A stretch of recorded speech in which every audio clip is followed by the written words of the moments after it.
The judge's gavel strikes the dark wooden table, and the sound echoes in my bones like an echo of all the years I've lived in silence. Here I am, Eleanor Vance, 67 years old, sitting in this cold courtroom with my wrinkled hands clutching a yellow envelope I've kept for 13 years. My heart pounds so hard, I'm afraid everyone can hear it. Across from me is my daughter, Valerie, in her elegant suit and with her red-tied lawyer pointing at me as if I'm a criminal. Her eyes burn with a rage I don't understand, or perhaps understand all too well. Beside her, Attorney Mark Sullivan reviews some papers with the confidence of someone who believes they have the truth on their side. "Your Honor," Valerie says, her voice trembling but firm, "my mother has had my children for 13 years without my consent. This constitutes parental kidnapping. I never authorized her to take them." Her words sting like sharp daggers. Kidnapping. That word pierces my chest and lodges deep where I keep all my motherly pains. I look back and see my 3 grandchildren, Arthur, 20, Emily, 18, and Andrea, 16, sitting in the 3rd row. Their faces are pale, confused, as if they're watching a movie they don't understand. Judge Theodore Mason, a man with gray hair and tired eyes, observes me over his glasses. "Mrs. Vance, what do you have to say to these accusations?" My fingers squeeze the envelope. Inside are the proofs of a truth I've held for years, protecting it like a treasure or a wound that can't heal. "Your Honor," I say, my voice hoarse, "I didn't kidnap anyone. I simply raised the children my daughter abandoned on my doorstep." "That's a lie!" Valerie shouts, standing up. "I never abandoned them. I had mental health issues. I needed temporary help." Her lawyer calms her with a hand gesture. "Your Honor, my client was hospitalized for severe postpartum depression. She needed urgent medical treatment. Mrs. Vance took advantage of that vulnerability to keep the children and alienate them from their biological mother." I feel the courtroom fill with whispers. Some people in the audience nod as if they've already decided who the victim in this story is. But I know the truth. I've lived it day after day for 13 years. Early mornings, fevers, homework, and hugs when they cried, asking for their mom. "Mrs. Vance," the judge says in a softer tone, "I understand that caring for your grandchildren must have been difficult, but if the biological mother is requesting custody—" "With all due respect, Your Honor," I interrupt, my voice coming out firmer than I expected, "there are things this court needs to know before making any decision." I raise the yellow envelope and hold it high. It's a simple gesture, but I see Valerie's eyes widen with what looks like fear. "Here, I have documents that will completely change this conversation." The judge leans forward. "What kind of documents?" "Proof of what really happened 13 years ago. Proof of why my daughter is here today, and it's not for maternal love." My voice trembles slightly, not from fear, but from an emotion I can't name. Valerie turns pale. "Mom, please don't do this." "Do what, daughter? Tell the truth?" Attorney Mark Sullivan clears his throat. "Your Honor, Mrs. Vance is trying to divert attention from the main issue. Documents from the past don't change the fact that my client has legal rights to her children." "On the contrary," I say, looking directly into my daughter's eyes, "these documents explain exactly why we are here today. They explain why, after 13 years of absolute silence, of not sending a single dollar for her children's expenses, of not even calling it Christmas, my daughter suddenly appears with a lawyer." The silence in the room is heavy, like the air before a storm.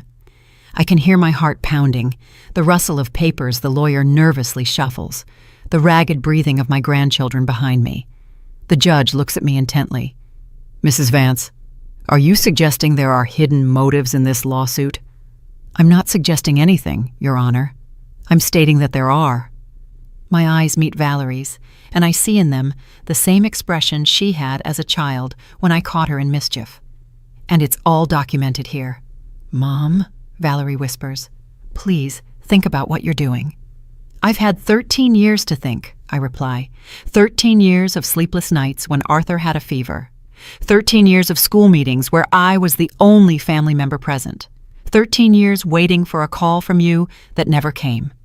Judge Mason gently taps his gavel. Mrs. Vance, are you willing to present these documents as evidence in this case? I look at the envelope in my hands. Inside are the letters Valerie wrote to me, the photos I kept, the receipts I saved, and something else. Something even my grandchildren don't know I have. Something that will change everything. Yes, Your Honor, I am ready. The judge nods and pauses to review his agenda. Very well, Mrs. Vance, but before examining these documents, I would like to hear your full account of the facts. Tell us what happened 13 years ago. I close my eyes for a moment and transport myself back to that day that changed my life forever. It was a rainy Tuesday in October.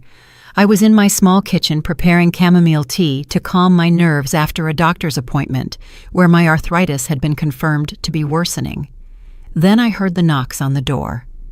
It was near noon. I begin feeling my voice soften with the memory. Valerie appeared at my door with the 3 children. Arthur was 7 years old, Emily 5, and Andrea barely 3. They were dirty, their clothes wrinkled, and the little ones were crying from hunger. I look over at my grandchildren. Arthur gives me a sad smile, as if remembering fragments of that day. Emily's eyes are glassy, and Andrea, my little Andrea, hugs herself as she did when she was a scared child. My daughter entered my house like a hurricane, I continue. She carried a plastic bag with some of the children's clothes, all jumbled, nothing clean. She told me, "Mom, I need you to keep them for a while. It will only be a few weeks until I sort out my problems." Valerie lowers her gaze. Her lawyer whispers something in her ear, but she doesn't respond. I know she remembers that day as clearly as I do. I asked her what problems, if she needed financial help, if something had happened with the children's father, but she just kept repeating that she would be back soon. She gave each of them a quick kiss and left. The children ran to the window shouting, "Mommy, Mommy!" but she had already gotten into a taxi and was gone. The silence in the room is absolute. I can feel people's breathing slow, deepen, as if they are holding something in. That night, Arthur asked me when his mom was coming back. I told him soon. Andrea cried because she wanted her teddy bear that had been left at Valerie's house. Emily, my sweet Emily, helped me prepare dinner with her little hands as if she understood that it was now my responsibility to keep everyone together. My voice breaks a little, and I take a sip of water from the glass the court officer offers me. Days passed, then weeks. I didn't know where Valerie lived because she had moved. I had no phone to reach her. The children asked about her every day. Arthur started wetting the bed at night. Emily stopped talking for almost a month, and Andrea, my little Andrea, developed a cough that wouldn't go away. I watch Valerie shift uncomfortably in her chair. Her hands tremble slightly as she fiddles with a ring on her finger. I decided to enroll them in the school near my house. I needed their documents, their birth certificates. I went to Valerie's old address, and the neighbors told me she had left the apartment without paying 3 months' rent. The landlady handed me a box of things my daughter had left behind, including some of the children's papers. Judge Mason takes some notes. "Did you try to report the situation to the authorities?" "Your Honor, I thought it was temporary. Valerie had had problems before, but she had never completely abandoned her children. I believed she would return. Besides, what was I going to say? That my daughter had left her children with me and wasn't coming back? At that moment, there was no crime. It was a mother who had left her children with their grandmother." I pause and look directly at Valerie. But months passed, then years. Arthur turned 8, and he asked if he could invite his mom to his party. I told him we would try to find her. Emily started 1st grade, and when the teacher asked about her parents, she pointed to me and said, "This is my mom, Eleanor." Tears threaten to fall, but I hold them back. It's not time to cry, it's time to remember. Expenses multiplied. My pension barely covered me alone, and suddenly I had to feed, clothe, and educate 3 children. I sold some jewelry I had saved. I took a job cleaning houses on weekends. A neighbor, Mrs. Alma Jensen, helped me by watching the little ones when I went to work. The judge looks up, hearing the name Jensen. "Any relation to me?" "She's my sister, Your Honor," I reply. and she can testify about everything we went through those first few years." Valerie and her lawyer exchange worried glances. They hadn't expected this. When Andrea turned 5, we had a crisis. She got pneumonia, and we had to hospitalize her. The doctors asked for health insurance, parental authorization, documents I didn't have. That's when I decided to go through the legal process to obtain temporary guardianship of the children. My voice grows firmer. I hired a lawyer with the few savings I had left. It cost me $800 I didn't have, but it was necessary. The lawyer tried to locate Valerie to notify her about the guardianship process. We published notices in the newspaper as required by law. No one responded. "Did you obtain legal guardianship?" the judge asks. "Yes, Your Honor. 10 years ago, this very court granted me legal guardianship of my 3 grandchildren. I have all the documents. For 3 years, the law required us to continue searching for the biological mother. She never appeared, never called, never sent a single dollar." Valerie stands up abruptly. "I was sick. I had depression. I couldn't take care of them in that state." "Please sit down," the judge orders firmly. Then he looks at me. "Continue, Mrs. Vance." "The children grew up with me. Arthur graduated from high school with honors. Emily won poetry contests. Andrea learned to play guitar and formed a band at school. They went to therapy when they needed it. I took them to the doctor for vaccinations, to all their school events. I celebrated every birthday, every achievement, every important moment of their lives." I look at my grandchildren and see Arthur nod with tears in his eyes. "I never lied to them about their mother. I always told them she loved them, but couldn't take care of them at that time. I showed them pictures of her when they were babies. I saved every drawing they made for her, hoping she would return." "And they never had contact with her during all these years?" the judge asks. "Not once, Your Honor, until 2 months ago, when she appeared at my door with her lawyer and a custody demand." The judge leans forward. 2 months? And what changed after 13 years of total absence?" I smile slightly, because here comes the part Valerie doesn't want known. I raise the yellow envelope. "That answer, Your Honor, is in these documents." Judge Theodore Mason extends his hand toward me. "Mrs. Vance, please approach and present the documents you mentioned." I stand up slowly, feeling my knees protest with arthritis, but my determination is stronger than any physical pain. I walk toward the stand with the yellow envelope clutched to my chest. I can hear Valerie's nervous heels clicking against the wooden floor. "Your Honor," Attorney Mark Sullivan says, standing up, "I request that any document presented be examined by the defense before being admitted as evidence." "Of course," the judge replies. "Mrs. Vance, hand the documents to the clerk to be reviewed by both parties." I open the envelope carefully, as if it were a treasure chest I'd protected for years. My fingers tremble slightly, not from fear, but from the emotion that the truth is finally coming to light. Inside are photographs, handwritten letters, receipts, and some folded papers that form the heart of this story. "Let's start with this," I say, pulling out a packet of photographs tied with a red ribbon. "These are photos I took the day Valerie left the children with me." The clerk takes the photographs and passes them to the judge, who examines them one by one. His expression gradually changes, becoming more serious. "Describe what we see in these images, Mrs. Vance." The first photo shows Arthur in dirty, torn clothes. You can see his shoes have holes in the soles. The second is of Emily, who had dried food marks on her face and tangled hair. The third is of Andrea, my little Andrea, who was wearing a diaper that clearly hadn't been changed in hours. Valerie covers her face with her hands. Her lawyer whispers something to her, but she shakes her head repeatedly. "Your Honor," I continue, "I took these photos because I wanted to document the condition in which the children arrived at my home, not with the intention of using them against her, but because a nurse neighbor advised me that it was important to keep a record of everything." The judge passes the photos to Valerie's lawyer, who quickly reviews them and shows them to his client. I see my daughter close her eyes tightly, as if trying to erase those memories. "Now," I say, pulling out a second group of documents, "these are the letters Valerie wrote to me during the first 6 months after leaving the children." The judge takes the letters and immediately notices the handwritten script. "These are written in your daughter's own hand?" "Yes, Your Honor. I'd recognize her handwriting anywhere." I look at Valerie. "Tell the judge what those letters said, daughter." Valerie remains silent, but her lawyer takes the letters and begins to read them. His expression changes dramatically as he reads. "Your Honor," I say with a clear voice, "in the first letter, dated 3 weeks after she left the children, Valerie wrote to me that she had met a man named Javier Dawson and that she was moving with him to another city. She asked me to take care of the children a little longer because her new partner didn't want immediate family responsibilities." The silence in the room is so profound that you could hear a pin drop. All eyes are fixed on Valerie, who has begun to cry silently.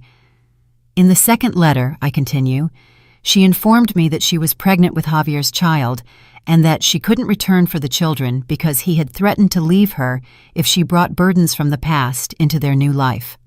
"Pregnant?" the judge asks with surprise. "Yes, Your Honor. My daughter had another child with Javier Dawson, a boy who is now 12 years old and lives with them. A child she could raise because it was convenient for her new relationship." Arthur, Emily, and Andrea exchange looks of shock from their seats. This information is new to them. I never told them they had a younger brother because I didn't want to hurt them more than they already were. In the third letter, my voice grows harder. Valerie asked me to sign some papers officially renouncing any claim to her so she could start a new life without legal complications. She offered me $500 for the expenses I had incurred with her children up to that point. Attorney Mark Sullivan is pale. This information was clearly not part of the version his client had told him. "And you signed those papers?" the judge asks. "No, Your Honor. I wrote back telling her I didn't want her money, but if she really wanted to disappear from our lives, she should do it completely. I told her not to contact us again until she was truly ready to be a mother." I pull another document from the envelope. This is her response to my letter, the last communication we had in 13 years. The judge reads the document, and his expression hardens noticeably. "Mrs. Vance, can you read aloud what this letter says?" I take the paper with trembling hands, but my voice comes out firm and clear. "Mom, it's fine. I won't bother you anymore. Take good care of the children because I have my own family now. If anyone ever asks, tell them their mom had to go far away for work. I don't want them to suffer anymore. Sincerely, Valerie." Tears stream down my grandchildren's cheeks. Arthur rises from his seat as if to approach me, but Emily stops him, taking his arm. "Your Honor," I say, putting the letter away, "for 13 years I respected that decision. I never looked for my daughter. I never tried to contact her. I raised her children with love, with the few resources I had, hoping that someday she would mature and return for the right reasons." "And why do you believe she has returned now?" the judge asks. I smile sadly as I pull the last document from the envelope. "Because 3 months ago, Your Honor, my brother Arthur Vance, Valerie's uncle who lived in Texas and had no children, passed away." The judge leans forward with renewed interest. "And what does that have to do with this case?" "My brother, Your Honor, left a significant inheritance to each of his grandchildren, $50,000 in total for Arthur, Emily, and Andrea, respectively." Valerie sobs louder, and her lawyer seems to be considering abandoning the case. "But the inheritance," I continue with a firm voice, "can only be claimed by the children if they are under the custody of a direct relative, meaning their mother or their grandmother. And I, as their current legal guardian, had already initiated the procedures for them to access that money when they came of age." The judge looks at me intently. "Are you suggesting that Mrs. Valerie Vance returned solely to gain access to her children's inheritance?" I pull the final paper from the envelope. It's a copy of a legal document that was difficult to obtain. "Your Honor, this is a private report I commissioned about my daughter's activities in recent months. It shows that exactly 2.5 months ago, she hired the services of attorney Mark Sullivan and began investigating my brother's inheritance." Valerie's lawyer stands up abruptly. "Objection! That investigation is private and illegal." "It's completely legal," I reply calmly. I hired a licensed private investigator after my daughter suddenly appeared at my door with legal threats. I had every right to protect my grandchildren. The judge taps his gavel. Order in the court. He looks at me with an expression that mixes respect and curiosity. Mrs. Vance, is there anything else in that envelope the court should know? I look at the envelope, which now feels much lighter, but I know it still holds the most important secret of all. Yes, Your Honor. There's something else, something even my grandchildren don't know yet. Judge Theodore Mason adjusts his glasses and looks at me with an intensity he hadn't shown before. Mrs. Vance, what else does that envelope contain that you consider relevant to this case? My fingers search for the last document, hidden at the bottom of the yellow envelope. It's a sheet, folded several times, yellowed with time, but containing the most important words of this story. However, before revealing it, I know there's something I must do. Your Honor, before showing this last document, I would like the court to hear directly from my grandchildren. I believe it's only fair that they express their own opinion about this situation. Valerie sits up in her seat with hope in her eyes. Her lawyer, Mark Sullivan, nods quickly. Your Honor, my client agrees. The minors have the right to express their preferences. The judge considers the request. Very well, Arthur Vance. Please approach the stand. My eldest grandson rises slowly. At 20 years old, Arthur is a tall, slender young man with his grandfather's intelligent eyes and the sensitivity he inherited from our family. He walks to the stand with measured steps, as if each movement requires conscious decision. Arthur, the judge says in a gentle voice, I understand this situation must be very difficult for you. I want you to know that you can speak freely. Do you remember your biological mother? Arthur swallows and glances briefly at Valerie before answering. Yes, Your Honor, I have some vague memories. I remember there was a lot of confusion at home. I remember that sometimes there wasn't food and that my grandma Eleanor would show up with bags from the grocery store. I remember the day we arrived at her house and she bathed us, gave us clean clothes, and made us chicken soup. And how do you feel about your mother's absence during these years? Arthur closes his eyes for a moment. Your Honor, for a long time I was angry. I didn't understand why my mom didn't come back. My school friends had parents who picked them up, who went to their soccer games, who helped them with homework. I had my grandma Eleanor, who worked 2 jobs to support us and still never missed a school meeting. I watch Valerie cry silently, but Arthur continues with a maturity that breaks my heart. When I turned 15, I stopped being angry.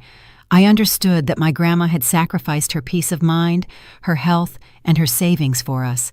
I understood that she had no obligation to raise us, but she did it because she loves us. And now that your biological mother has returned requesting custody, how do you feel? Arthur looks directly at Valerie. Mom, if I can call you that, I'm glad to know you're doing well. I'm glad to know you were able to overcome your problems, but I can't pretend these 13 years didn't happen. I can't pretend it doesn't hurt to know you formed another family while we grew up, wondering what we had done wrong. The silence in the room is absolute. Valerie sobs louder. Where would you like to live, Arthur? The judge asks. Your Honor, I'm already of legal age. I can legally make my own decisions, but if my answer can help protect my younger sisters, then the answer is clear. I want to stay with my grandma Eleanor. She's the one who raised us, who loves us unconditionally, who never abandoned us. Arthur returns to his seat, and the judge calls Emily. My 18-year-old granddaughter walks to the stand with the grace that has always characterized her, but I can see the tension in her shoulders. Emily, you are also of legal age. What is your perspective on this situation? Emily takes a deep breath before speaking. Your Honor, I have some clearer memories than Arthur, because I was a little older when we came to live with my grandma. I remember my biological mom cried a lot. I remember that sometimes she would stay in bed all day, and we had to take care of ourselves. Valerie shouts from her seat. I was sick. I had postpartum depression. The judge silences her with a stern look. Please allow the young lady to finish. Emily continues, I understand you were sick, Mom, but I also remember the day we arrived at Grandma Eleanor's house. For the first time in a long time, someone asked us if we had eaten. Someone read us stories before bed. Someone told us everything would be okay. Tears run down my cheeks as I listen to my granddaughter's words. Grandma Eleanor took us to the psychologist when we had nightmares. She enrolled us in extracurricular activities so we wouldn't feel different from other children. When I was 14 and was diagnosed with juvenile diabetes, she learned about nutrition, about glucose measurement, about everything she needed to take care of me. The judge takes notes as Emily speaks. And regarding staying with your biological mother or your grandmother? Your Honor, my biological mom is a stranger to me. I know she shares my blood, but my Grandma Eleanor shared my childhood, my adolescence, my fears, and my dreams. The decision is easy. Finally, the judge calls Andrea. My youngest granddaughter, 16, approaches the stand with the determination that has always characterized her. She is the most physically similar to me, but she has a rebellious spirit that reminds me of Valerie when she was young. Andrea, you are a minor, but your opinion is very important to the court. What do you remember about your life before coming to live with your grandmother? Andrea looks at Valerie with an expression I can't decipher. Your Honor, I was very little, but I remember things. I remember being hungry. I remember crying and no one coming. I remember the smell of the house where we lived, a smell of sadness and abandonment. Valerie folds in on herself as if her youngest daughter's words were physical blows. But I also remember, Andrea continues, the first day at Grandma Eleanor's house. I remember she gave me a warm bath and put me in clean pajamas that smelled like fabric softener. I remember she made me warm milk with honey before bed and sang me a lullaby.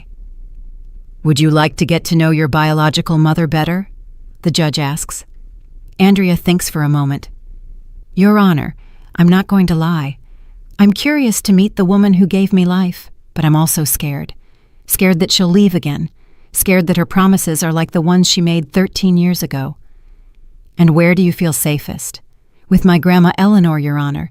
She has never failed me, never lied to me. When I asked her why my mom had left, she didn't invent pretty stories. She told me the truth, that sometimes adults make difficult decisions, and that she loved me enough to stay. Andrea returns to her seat, and the judge addresses me again.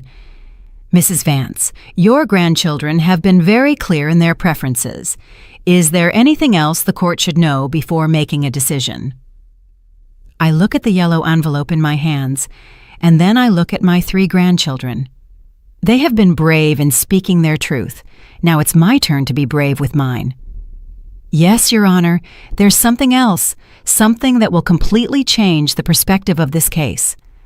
I pull the last document from the envelope.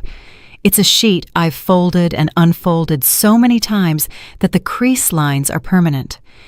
This is a document I found 2 years ago among the things Valerie abandoned in her apartment, a document she herself wrote and signed. Valerie turns pale as a ghost. Her lawyer leans toward her, but my daughter shakes her head repeatedly. What kind of document, Mrs. Vance?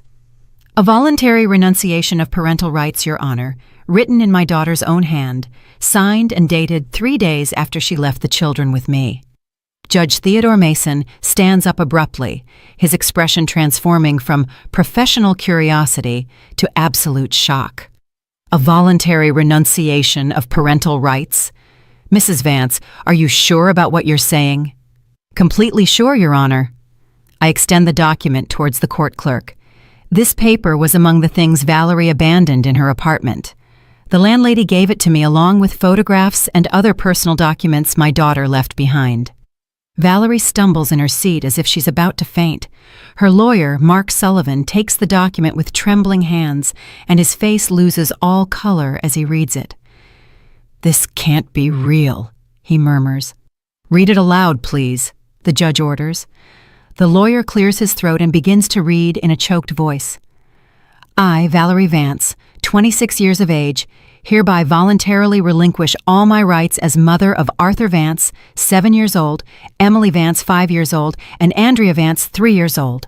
I acknowledge that I do not have the emotional, economic, or psychological capacity to raise them adequately. The silence in the room is so profound that you can hear the agitated breathing of everyone present. My grandchildren look at each other with expressions of confusion and pain. "Continue," the judge says in a grave voice.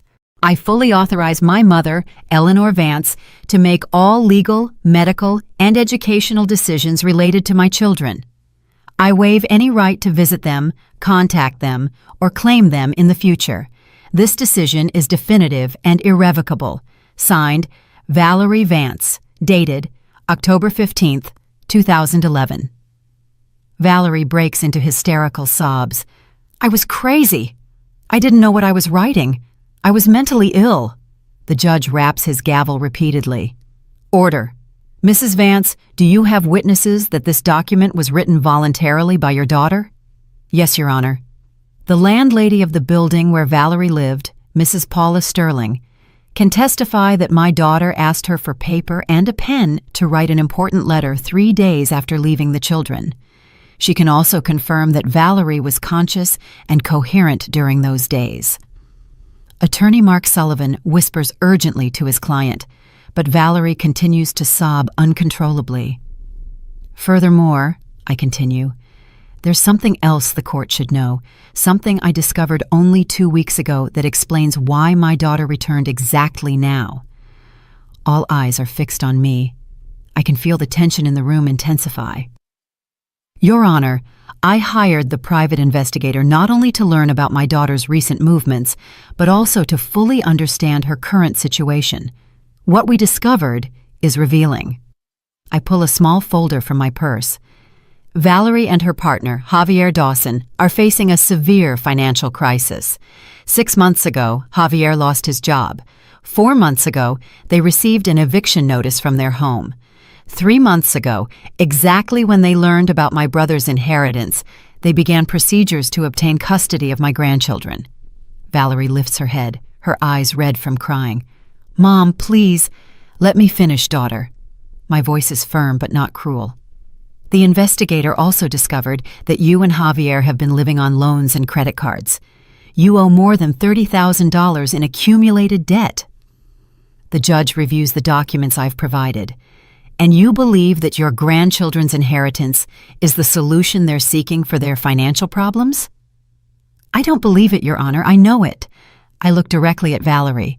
"Because a week ago, my daughter called me on the phone for the first time in 13 years. The surprise in the room is palpable. Even my grandchildren look at me in astonishment because I hadn't told them about this call. "And what did she say in that call?" the judge asks. "She told me she had matured, that she had overcome her problems, and that she wanted to get her children back. When I asked her why after so long, she said she had been saving money to offer them a better life." I paused dramatically. Then I asked her about my brother's inheritance. There was a long silence, and then she said, "Mom, that money belongs to my children. I just want to make sure they receive it when the time is right." "And what did you reply?" I told her that her children already had access to that inheritance through me, their legal guardian, that the money was safe in a trust fund until each of them turned 21. It was then that her tone changed completely. Valerie covers her face with her hands, knowing what's coming. She told me that as their biological mother, she had more right to manage that inheritance than I did. She told me she had consulted with a lawyer and could legally fight for custody. She threatened me, Your Honor. The judge leans forward. "How did she threaten you?" "She told me that if I didn't voluntarily transfer custody and control of the inheritance, she would accuse me of kidnapping. She told me she had witnesses who could testify that I had intentionally alienated the children from her. She told me that a judge would always favor a biological mother over a grandmother." Arthur suddenly stands up from his seat. "Grandma, why didn't you tell us she threatened you?" "Because I didn't want you to worry more than necessary," I reply softly, "and because I knew the truth would come out at the right time." The judge raps his gavel. "Young man, please take your seat." Then he looks at me. "Mrs. Vance, do you have that phone conversation recorded?" "No, Your Honor, but I have something better." I smile slightly. After that call, my daughter sent me several text messages where she repeated her threats, messages that are saved on my phone and that I have printed for the court. I pull out the message printouts and hand them to the clerk. The judge reads them in silence, his expression growing more severe with each message. "Can you read some of these messages to the court?" the judge asks. I take the printouts and read in a clear voice. Message from July 18th. "Mom, think it over carefully. I'm the biological mother, and any judge will side with me. Don't make this more difficult than it needs to be." I continue. Message from July 20th. "I've been talking to my lawyer. He says what you did could be considered parental kidnapping. You could go to jail." And the last message. My voice grows firmer. From July 22nd. "Mom, if you give me custody voluntarily, we can reach an agreement on the inheritance. 50-50. You keep half for having taken care of them. I keep half because I'm their mother. But if you force me to go to trial, I get everything." The judge places the documents on his desk and looks directly at Valerie. "Mrs. Vance, do you confirm that you sent these messages?" Valerie sobs, unable to articulate a word. Her lawyer looks completely defeated. "Your Honor," I say softly, "I want to make it clear that I'm not seeking revenge against my daughter. I understand that she went through difficult times when she was young. I understand that early motherhood and mental health problems can lead to desperate decisions." I look at Valerie with sadness, but also with determination. But what I cannot accept is that after 13 years of total absence, after having formally relinquished her rights as a mother, after having formed a new family, and completely forgotten about these children, she now returns only because money is involved. "What do you request from the court?" the judge asks. "That my permanent legal guardianship over my minor grandchildren be confirmed, that my daughter's custody demand be completely rejected, and that a restraining order be issued preventing Valerie from approaching the children unless they, when they are of legal age, voluntarily decide to have contact with her." Valerie shouts from her seat, "You can't take my children away from me forever!" I turn to her with an expression that mixes pain and firmness. "Daughter, you yourself gave them up 13 years ago. I'm not taking anything from you. I'm just protecting what you abandoned." The judge declares a 30-minute recess to review all the documentation presented. The courtroom partially empties, but I remain seated in my place, holding my purse against my chest as if it were a protective shield.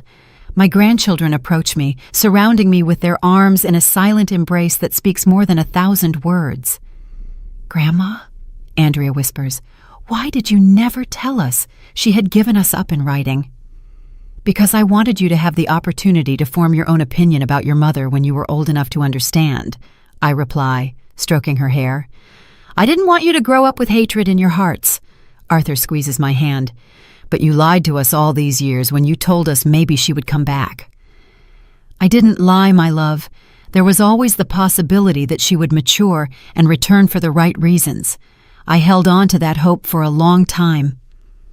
I look to where Valerie is sitting with her lawyer, talking in desperate whispers. "But when she called me a week ago, I knew immediately that she hadn't returned for you. She had returned for the money."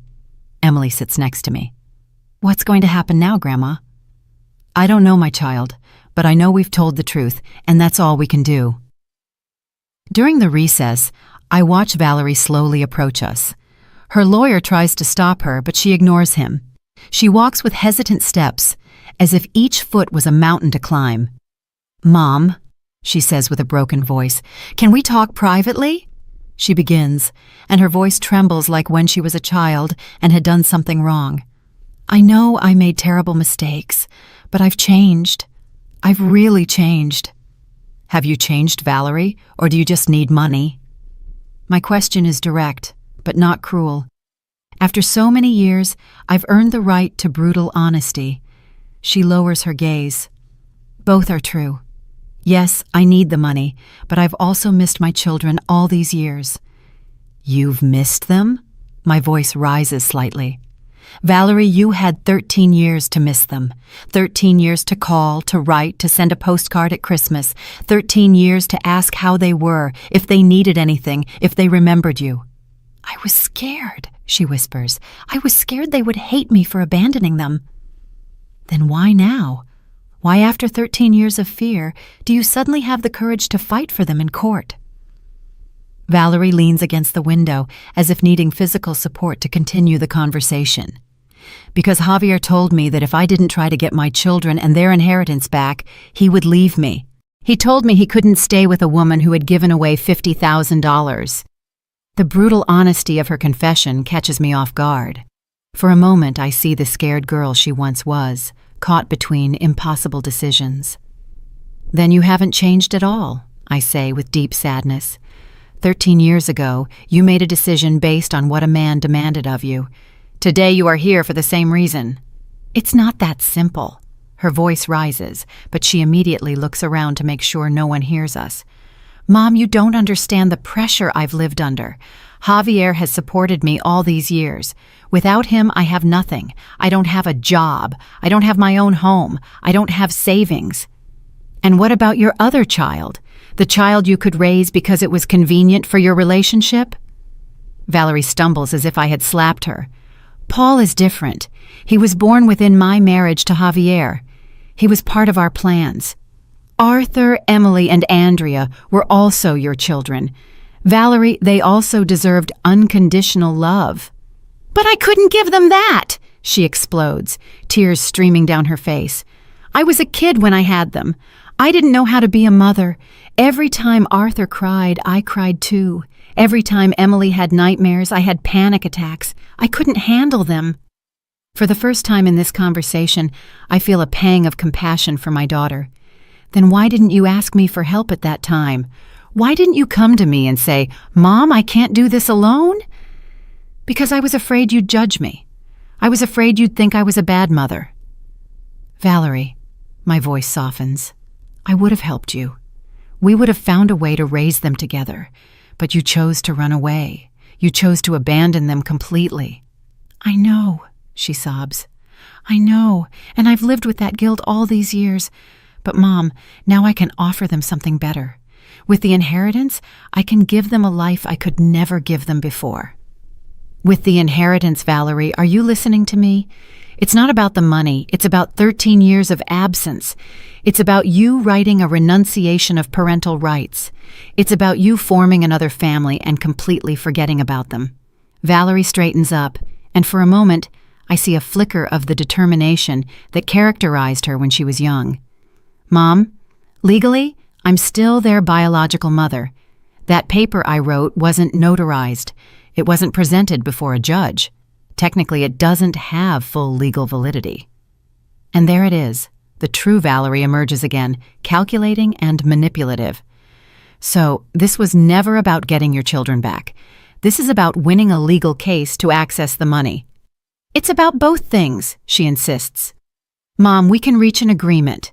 I'll take the children, but you can visit them whenever you want.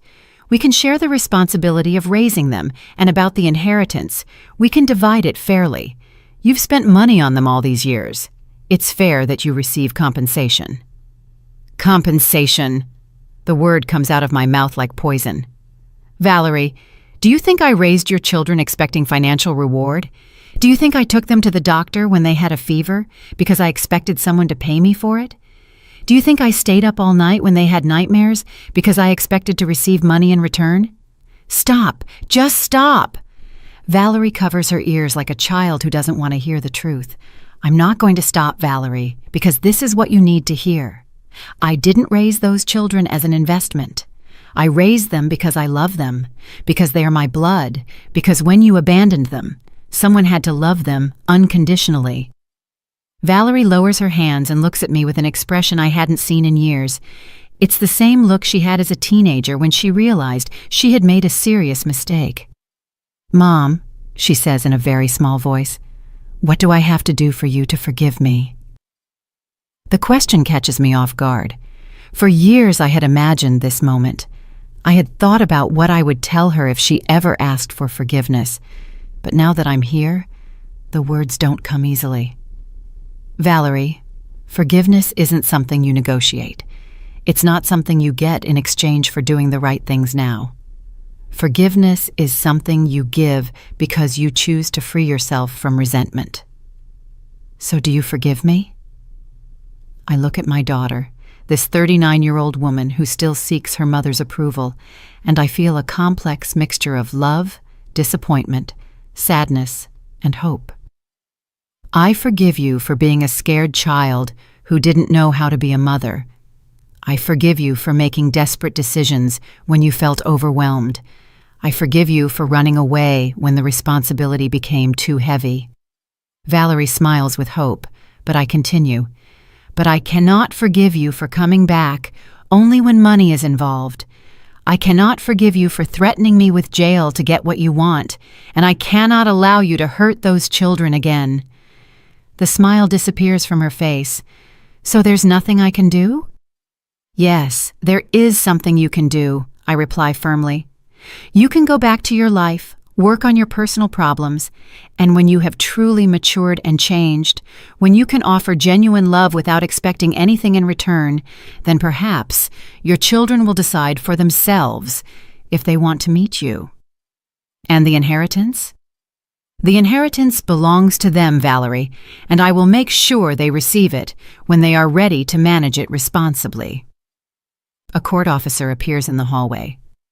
The recess is over. The judge is ready to continue. As we walk back to the courtroom, Valerie takes my arm gently. Mom, one last question. If I withdraw the lawsuit now, would you allow me to see the children occasionally for supervised visits? I stop and look directly into her eyes. That decision isn't up to me, Valerie. It's up to them. If they want to meet you, I will respect their decision, but I won't pressure them to do so.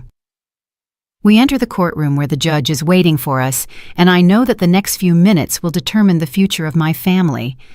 Judge Theodore Mason takes his place on the bench, and the courtroom fills again with palpable attention. Valerie and her lawyer, Mark Sullivan, return to their table, but I can tell something has changed in her posture. She is more slumped, smaller, as if the conversation in the hallway had drained all her fighting energy. Ladies and gentlemen, the judge begins in a solemn voice, I have had time to review all the documentation presented, and I must say that this case presents very disturbing elements that go beyond a simple custody dispute. He looks directly at Valerie.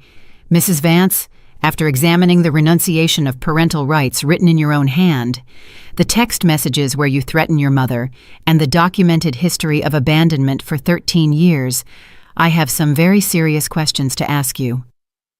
Valerie stands up tremblingly, leaning on the table to maintain her balance. Do you confirm that you voluntarily wrote the renunciation of parental rights dated October 15, 2011? Your Honor, Attorney Mark Sullivan intervenes. My client was going through a severe mental health crisis at that time. She cannot be held responsible for decisions made under those circumstances. Attorney Sullivan, the judge replies in a severe tone, I have reviewed the medical reports you presented as evidence of your client's depression. The documents show that she was discharged from psychiatric treatment 2 months before writing that renunciation. According to medical records, her doctor certified that she was mentally stable and posed no danger to herself or others. Valerie stumbles, and her lawyer helps her sit down. Furthermore, the judge continues, I have checked public records and found that Mrs. Valerie Vance legally married Mr. Javier Dawson on December 20th, 2011, just 2 months after writing the renunciation of parental rights. Can you explain how someone mentally incapable of making decisions about their children could simultaneously make the legal decision to marry? The silence in the courtroom is absolute. I can hear my own heart pounding as I await my daughter's answer. Your Honor, Valerie says with a broken voice, I just wanted to start over. I thought it would be better for everyone. Better for everyone, or better for you? The judge's question is direct and sharp. Valerie breaks into tears and cannot answer. The judge continues, Mrs. Vance, I have also reviewed the school records of your son, Paul, born in 2012. The documents show that you have been a present and active mother in his education. You have attended parent meetings, school events, and maintained a stable home for him for 11 years. This demonstrates that you did have the capacity to be a mother, but you chose to exercise that capacity only with the child who was convenient for you. Every word from the judge falls like a hammer on the coffin of Valerie's hopes. I watch her collapse in her chair, completely defeated. But most concerning of all, the judge says, raising the printed text messages, are these explicit threats you made to your mother. Threatening with false accusations of kidnapping is not only morally reprehensible, but constitutes extortion, a serious felony. Attorney Mark Sullivan stands up desperately. Your Honor, I request a recess to consult with my client about the possibility of withdrawing the lawsuit. Attorney Sullivan, the judge replies firmly, in light of the evidence presented, especially the threats of extortion, I have a legal obligation to refer this case to the district attorney's office to evaluate whether criminal charges should be filed against your client. Valerie shouts from her seat, "No, please! I just wanted my children back!" Mrs. Vance, the judge says in a severe voice, you did not want your children back. You wanted to recover the inheritance money. The evidence is overwhelmingly clear on that. He turns to me. Mrs. Eleanor Vance, do you wish to file charges for extortion against your daughter? The question catches me off guard. For weeks I had imagined this moment, but I never thought I would have to decide whether to send my own daughter to jail. I look at Valerie, who watches me with pleading eyes. Then I look at my grandchildren, who await my answer with tense expressions. Finally, I look into my heart and find an answer that surprises even me. Your Honor, I do not wish to file criminal charges against my daughter. Valerie sighs with relief, but I continue. However, I do request a restraining order prohibiting her from contacting my grandchildren or me for a minimum period of 5 years, unless through a legal representative, and with the prior approval of this court. The judge nods. That seems like a reasonable request. Anything else, Mrs. Vance? Yes, Your Honor. I request that it be established in the public record that Mrs. Valerie Vance voluntarily relinquished all her parental rights over Arthur, Emily, and Andrea Vance on October 15, 2011, and that any future attempt to claim custody or rights over these minors be considered frivolous and without legal merit. Granted, the judge says, making notes in his documents. Valerie stands up, swaying. Mom, please don't do this. Don't take my children away from me forever. I turn to her, and for the first time in this entire hearing, my voice comes out soft but unwavering. Valerie, I'm not taking anything from you. You let them go 13 years ago. You wrote that renunciation. You chose to form another family and forget about them. I'm just protecting what you abandoned. But they're my children, she sobs. No, I reply firmly. They are the children you had, but I am the one who raised them. I am the one who loves them unconditionally. I am the one who sacrificed my peace of mind, my health, and my money to give them a stable home. Arthur rises from his seat in the gallery. Your Honor, may I say something? The judge nods. Please approach. My grandson walks to the stand with the dignity of an adult man, although I see in his eyes the pain of the child he once was. Your Honor, I want it to be clear for the record that my sisters and I do not consider Valerie Vance our mother. She is the woman who gave us life, but our mother is Eleanor Vance, the woman who raised us, educated us, loved us, and never abandoned us. He turns to Valerie. And I want you to know, Valerie, that if you ever truly change in the future, if you can ever offer genuine love without expecting anything in return, if you can ever prove that you have truly matured, then perhaps we will consider getting to know you as a person. But you will never be our mother. That title has been earned by Grandma Eleanor. Valerie sobs uncontrollably, but Arthur is not finished. And about Uncle Arthur's inheritance, I want you to know that when we turn 21 and can freely dispose of that money, a portion will go to Grandma Eleanor because she deserves to be rewarded for all the sacrifices she made for us. Emily and Andrea rise from their seats and join their brother in front of the stand. I also want to say something, Emily says with a clear voice. Valerie, I don't hate you, but I don't know you either. To me, you're a stranger who shared some of her DNA with me. My real family is here with my Grandma Eleanor and my siblings. Andrea, the youngest, looks Valerie directly in the eyes. And I want you to know that if you had come back for love, if you had come back because you really missed us, maybe we could have built something. But you came back for money, and that tells us everything we need to know about who you really are. The judge gently taps his gavel. By hereby, this court rules the following. The permanent legal guardianship of Mrs. Eleanor Vance over minors. Emily Vance and Andrea Vance is confirmed. A 5-year restraining order is established against Mrs. Valerie Vance. The custody demand filed by Mrs. Valerie Vance is declared null and void, and she is prohibited from filing similar lawsuits in the future without substantial new evidence of a change in circumstances. Valerie collapses completely, held up only by her lawyer. Mom, she whispers, will you ever be able to completely forgive me? I walk towards her slowly, feeling the weight of all these years on my shoulders. When I reach her side, I place my hand on her tear-streaked cheek. Valerie, I forgave you a long time ago, but forgiveness doesn't mean I can allow you to hurt these children again. They have suffered enough. What am I going to do now? She asks in a lost little girl's voice. You're going to go back home. You're going to take care of the child you have. You're going to work on yourself, on being a better person. And perhaps someday in the future, when you have truly changed, my grandchildren will decide for themselves if they want to meet you. And if Javier leaves me because I didn't get the money? I sigh deeply. Then perhaps it's time you learn to stand on your own 2 feet, daughter. Perhaps it's time you stop basing your decisions on what men expect from you. The judge stands, indicating that the hearing is over. This court is closed. As we leave the courtroom, I feel a strange mix of triumph and sadness.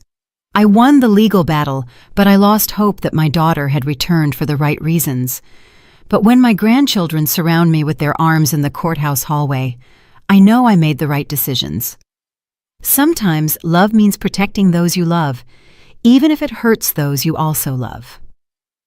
3 months after the trial, I'm sitting in my small kitchen, watching Andrea practice guitar for her school recital. The evening light streams through the window and illuminates her concentrated face, so much like mine when I was her age. Arthur is in college, studying engineering on a full scholarship we secured after much effort. Emily works part-time at a bookstore while finishing high school. Life has found its rhythm again, but differently, more peacefully.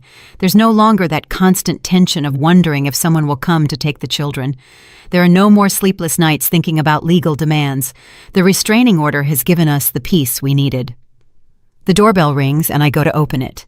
It's Mrs. Alma, my neighbor and the judge's sister, bringing a tray of freshly made tamales. Eleanor, look what I brought you, she says with her maternal smile. I know you've been working hard, and I thought these would do you good. Thanks, Alma. Come in. Let's have some coffee. As we prepare the coffee, Alma looks at me with that expression I know well. She has something to say, but doesn't know how to begin. Just say it, Alma. I've known you for 40 years. It's about Valerie, she says finally.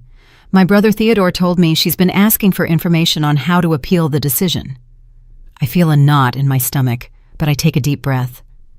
And what did they tell her? That she has no legal grounds to appeal, that the renunciation of parental rights she wrote is valid, especially considering her subsequent behavior. But Eleanor, there's something else. Javier left her last week. He took their son, Paul, and told her he couldn't stay with a woman who had lost $150,000 for being stupid. The news hits me like a slap. Despite everything Valerie did to me, she's still my daughter, and it hurts to know she's suffering. Where is she living now? In a small apartment near downtown. She's working cleaning offices at night. Theodore says she looks terrible, very thin, very sad. Andrea stops playing guitar and approaches us. "Are you talking about my biological mom?" "Yes, my love," I reply honestly. It seems she's going through a difficult time. Andrea sits next to me. "Do you feel bad for her, Grandma?" The question takes me by surprise with its maturity. "Yes, I feel bad. Despite everything that happened, she's still my daughter. I don't like knowing she's suffering. But that doesn't mean we did anything wrong by defending ourselves, right?" I smile and caress her hair. "No, my love. Sometimes in life we have to make difficult decisions. You can feel compassion for someone and at the same time protect yourself from them." Alma interrupts us gently. "Eleanor, there's something else you should know. Valerie has been asking about the children. She hasn't violated the restraining order, but she's been asking neighbors how they are, if they're doing well in school, if they need anything." "Do you think she's planning something?" I ask with concern. "I don't know, but Theodore wanted you to know, just in case." That night, after Andrea goes to sleep, I stay awake thinking about Valerie. I imagine her alone in that small apartment, without her partner, without her son, without a stable job. I imagine her regret, her loneliness, her desperation. The next day, I make a decision that surprises even me. I go to the supermarket and buy a week's worth of food: rice, beans, chicken, vegetables, bread, milk. I pack it all into bags and drive to the address Alma had given me. The building is old and run down. I climb the stairs to the 3rd floor and knock on the door of apartment 3B. I hear slow footsteps and then Valerie's voice through the door. "Who is it?" "It's me, Valerie, your mom." There's a long silence, then the sound of bolts opening. The door opens and I see my daughter. Alma was right. She looks terrible. She has lost a lot of weight. She has deep dark circles under her eyes, and her clothes are clean but very worn. "Mom," she whispers, as if she can't believe I'm there. "What? What are you doing here?" "I brought you some things," I say, lifting the bags. "May I come in?" She steps aside, and I enter the apartment. It's small but clean. An old sofa, a kitchen table with 2 chairs, a small television. On the table are stacked unpaid bills. "Why?" she asks, as I put the bags in the kitchen. "Because you're my daughter," I reply simply. "Because despite everything that happened, I can't see you go hungry." Valerie collapses on the sofa and breaks into tears. "Mom, I lost everything. Javier took Paul. He told me I was a loser, that I had had the opportunity to get easy money and had ruined it by being sentimental." I sit next to her. "And what did you tell him?" "Nothing. I didn't say anything because I knew he was right. I'm a loser. I lost my first children. I lost the inheritance. I lost Paul. I lost my house." "Valerie," I say in a soft but firm voice, "you didn't lose your first children. You abandoned them. There's a difference." She looks at me with eyes swollen from crying. "You're always going to remind me of my mistakes." "I'm not going to remind you, but I'm also not going to let you rewrite history. If you really want to change, you have to start by accepting the truth of what you did." "And what truth is that?" I stand up and walk to the window overlooking the street. "That you had 3 beautiful children, and you abandoned them because they weren't convenient for your new relationship. That you formed another family and completely forgot about them for 13 years. That you only came back when money was involved." "I know all that!" she explodes. "I live with that guilt every day." I turn to her. "Guilt is useless, Valerie. Guilt is disguised self-pity. What is useful is genuine repentance and a real desire to change." "And how do you know if my repentance is genuine?" "Because if it were genuine, you wouldn't have come back asking for custody. You would have come back asking for forgiveness. You would have come back asking how you could help, not what you could get." Valerie remains silent for a long time. Finally, she asks, "Is there any way I can ever meet my children again?" "Maybe," I reply. "But it would have to be on their terms when they are ready, if they ever are.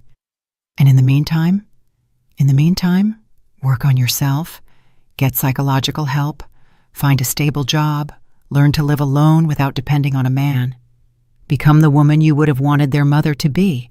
I walk towards the door. The food will last you a week. After that, you'll have to manage on your own. Will you visit me again? She asks in a small voice. I don't know, Valerie. That depends on you, on the decisions you make from now on. I leave the apartment feeling strange. I don't know if I did the right thing by coming here, but I know I couldn't let my daughter go hungry no matter what she had done. When I get home, Arthur is in the kitchen studying. He looks up when I enter. Grandma, where were you? I was looking for you. I went to see your biological mom, I tell him honestly. His expression changes immediately. Why? Because she's hungry and she's still my daughter. Arthur closes his books and looks at me seriously. Grandma, I hope that doesn't mean you're going to let her back into our lives. No, my love. It means I'm capable of feeling compassion without compromising our safety. He nods slowly. Do you think she'll ever really change? I don't know, I reply honestly. But if she does, it will be because she decided to change, not because we pressured her or rescued her. That night, as I prepare for bed, I think about the lessons this experience has taught us. Sometimes the truest love is the one that sets boundaries. Sometimes protecting those you love means saying no to those you also love. And sometimes, just sometimes, justice isn't revenge. Justice is simply allowing the natural consequences of someone's decisions to manifest while you choose love over resentment. 1 year after the trial, I'm sitting in my garden watching the tomatoes I planted in spring grow. Arthur graduated with honors from college and got a job at an engineering firm. Emily was accepted into college with a partial scholarship. Andrea, now 17, leads her school's band. Uncle Arthur's inheritance remains untouched in their trust accounts, waiting for each of them to turn 21. But most importantly, my grandchildren have flourished without the constant shadow of fear of abandonment. Mrs. Alma arrives with news. Eleanor, I have to tell you something about Valerie. What happened now? I ask, mentally preparing myself. She enrolled in psychological therapy. She's been attending religiously for 6 months. Theodore told me she's paying for the sessions herself with her cleaning job. The news genuinely surprises me. And there's more. She got a day job as a receptionist at a medical clinic. She no longer cleans offices at night. She looks better, more stable. Has she asked about the children?